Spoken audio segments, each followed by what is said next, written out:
Malam itu, aku sedang mencari kos baru. Setelah tempat tinggal sebelumnya tiba-tiba direnovasi. Pilihan yang ada memang tidak banyak, hingga akhirnya aku mendapatkan satu kos dengan harga murah di daerah yang agak jauh dari kampus. Orang-orang di sekitar kampus sebetulnya sudah sering mendengar rumor tentang kos itu.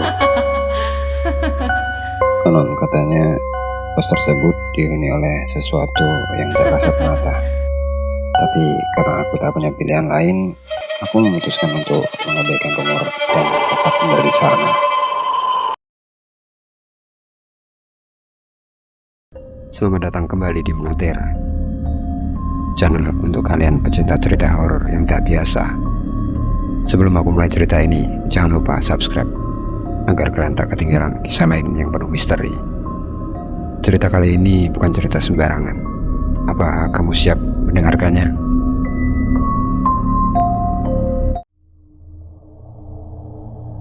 Tenang aja, itu cuma sementara. Lagian cerita-cerita horor kayak gitu gak mungkin nyata kan? Gumamku pada diri sendiri sambil tersenyum kecil, mencoba meyakinkan diri saat aku berdiri di depan pintu kos tua itu.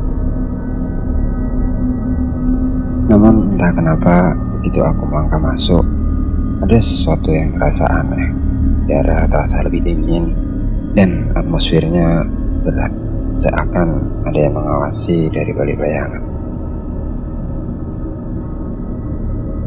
Malam pertama di kos itu sebenarnya cukup tenang, tapi ketika waktu hampir menunjukkan tengah malam, ada sesuatu yang janggal. Aku baru saja hendak memejamkan mata ketika aku dengar suara pelan, seperti suara langkah kaki yang mondar-mandir di lorong luar kamar. Ya, apa sih yang jalan malam-malam begini? Pikirku sambil menahan nafasku. Ku dengar suara langkah kaki itu berhenti tepat di depan pintu kamarku.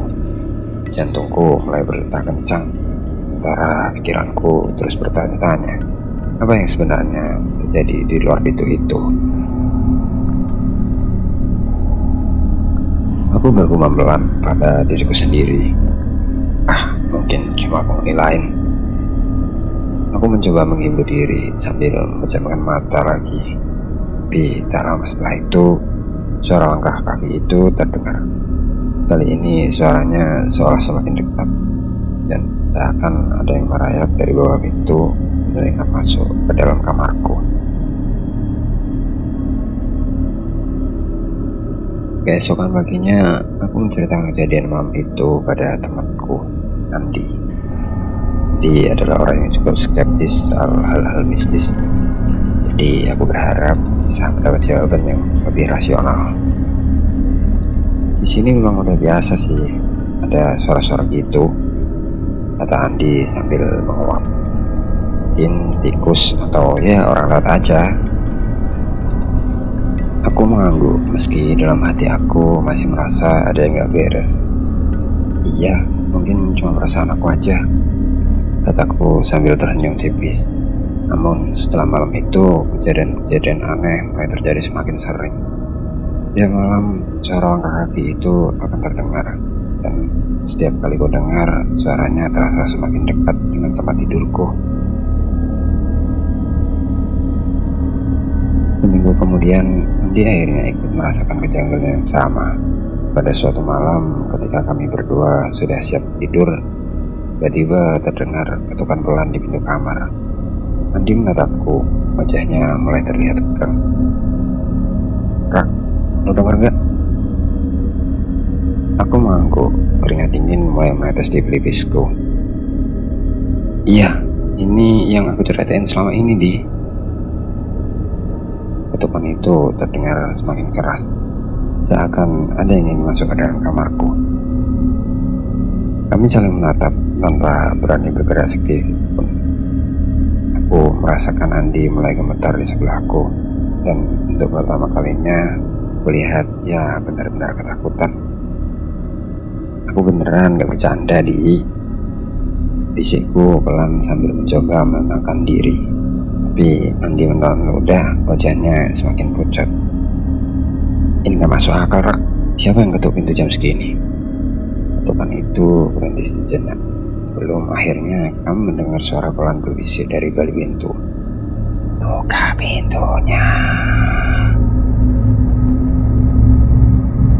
Ketakutan kami mencapai puncaknya ketika pada malam keempat pintu kamar tiba-tiba terbuka sedikit. Andi langsung menjerit kecil, sementara aku terdiam terpaku melihat celah pintu yang perlahan terbuka semakin lebar. Di balik pintu tampak bayangan seorang wanita rambut panjang berdiri dengan wajah yang menunduk. Tubuhnya tampak diam tak bergerak, namun ada sesuatu yang mengerikan dalam kehadirannya. Siapa itu? Suaraku bergetar. Aku hampir tidak percaya dengan apa yang kulihat. Andi mulai merapalkan doa, matanya terpejam erat, sementara aku masih terpaku memandang sosok itu. Rak, jangan lihat ke arahnya, bisik Andi dengan suara penuh ketakutan. Namun entah kenapa aku tidak bisa mengalihkan pandanganku. Sosok itu perlahan mengangkat wajahnya. Saat mataku bertemu dengan matanya, aku merasa seluruh tubuhku membeku. Tatapannya tajam seakan menembus jiwaku. Aku mencoba mundur, tapi tubuhku terasa kaku, tak mampu berbuat apa-apa. Wanita itu melangkah masuk ke dalam kamar, berjalan perlahan menuju tempat tidurku. Andi yang berada di sebelahku langsung memejamkan matanya erat, bibirnya bergetar melafalkan doa dengan suara yang lirih. Pergi, desisku hampir tanpa suara, meski aku tahu bahwa sosok itu tidak akan berhenti begitu saja. Wanita itu berhenti di tepi tempat tidurku. Wajahnya tak berwajah, hanya menyisakan bayangan hitam yang makin mengerikan. Tangannya yang kurus dan dingin terulur ke arahku, seakan ingin menarikku masuk ke dalam kegelapan yang ia bawa. Namun tiba-tiba terdengar suara pintu terbanting dari luar, mengagetkan kami. Sosok wanita itu menghilang begitu saja, meninggalkan bau anjir yang menusuk. Andi dan aku langsung melompat dari tempat tidur, saling menatap dengan wajah panik dan tanpa kata. Kita harus keluar dari sini, sekarang juga, ucapku sambil menarik tangan Andi. Dia mengangguk cepat, masih dengan wajah yang penuh ketakutan. Kami berlari keluar kamar, meninggalkan kos itu tanpa berpikir panjang. Di luar, udara malam terasa lebih segar, seakan kami baru saja lepas dari sesuatu yang sangat mengerikan. Keesokan harinya, aku mencoba mencari tahu lebih lanjut tentang kos itu. Dari penuturan warga sekitar, aku akhirnya mengetahui bahwa sosok wanita itu adalah penghuni lama kos tersebut, yang pernah ditemukan meninggal di dalam kamar yang sekarang kami tinggali. Sejak saat itu, ia dipercaya sering kembali, menghantui penghuni baru yang berani tinggal di kamar. Aku merinding mendengar cerita itu, sementara Andi hanya bisa menggeleng tak percaya.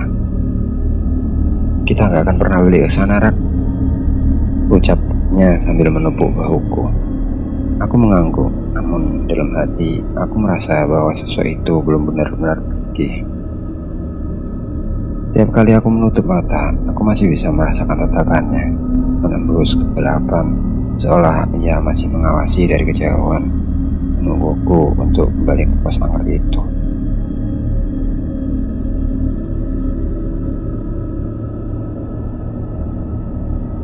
Setiap kali aku menutup mata, aku masih bisa merasakan tatapannya, menembus kegelapan, seolah ia masih mengawasi dari kejauhan, menungguku untuk kembali pos angker itu.